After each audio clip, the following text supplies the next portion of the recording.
is at the bottom, 75%. And we're the #1 highest grossing Fridays in the West. But it becomes more, I want you to understand the business here. See, everything in urban America becomes more than just that brick and mortar and the stones and the building that you see. We're not used to having social places in our community. So it becomes also a meeting place. The Fridays is a meeting place. The Starbucks is a meeting place. So we can have business meetings. We can go after church. So all that happens within my brick and mortar businesses. I have the #1 urban fund in America. We just closed at $1 billion. When everybody told me, it's really interesting, right? It was hard to convince institutional capital to invest in urban America. And so long, for 3 years, they turned me down because I wanted to grow my business. How can I go to the next level?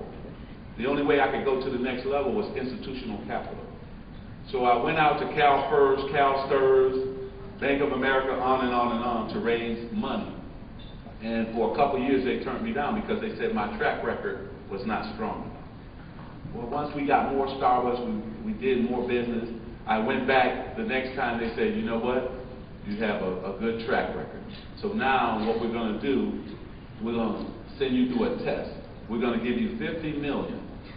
And if you invest this $50 million in urban America and come back and give us a healthy return, we'll then open the floodgates to you.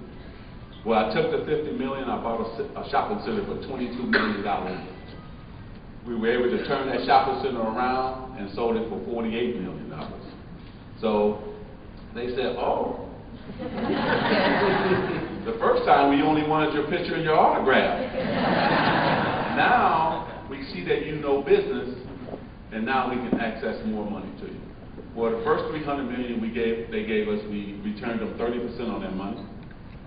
The $600 million that we just spent, we returned them 22 to 24% on that money, and that's why now we're able to raise $1 billion in our urban fund. And what we do with that money is we build mixed use with condos on the top, retail on the bottom, and we have beautiful, beautiful properties all over the country. We just announced a W in Austin. If anybody is from Texas, in Austin, Texas, we have projects in Baltimore, Miami, Atlanta, on and on. We bought the Washington Hilton. Anybody that's ever stayed at the Washington Hilton? We bought that property with our fund as well, so it's a great property as well. So these are the type of properties that we buy. So people, a lot of athletes have been asking, man, how did you go? I've been meeting with Alex Rodriguez of the Yankees, on and on and on, all the guys that now want to become businessmen. Jay-Z and all the entertainers now want to become businessmen. They all have come in my office and met with me. Then just small business owners that own mom and pop stores or mom and pop businesses have come to me to ask me my advice, how I grow my business. So that's why I wrote this book, and it's been great to show them that I could go from the basketball court to the boardroom and be successful though. What does it take? It takes discipline and hard work. What does it take? It takes less book sense and more common sense. Because all the things I'm telling you is about common sense. Then it takes retailers like Howard Schultz to trust me, not only with their company, but with their brand. And now I have made them money. I have affected their bottom line. And that's why now all these companies are coming to me. Best Buy is now going into urban America.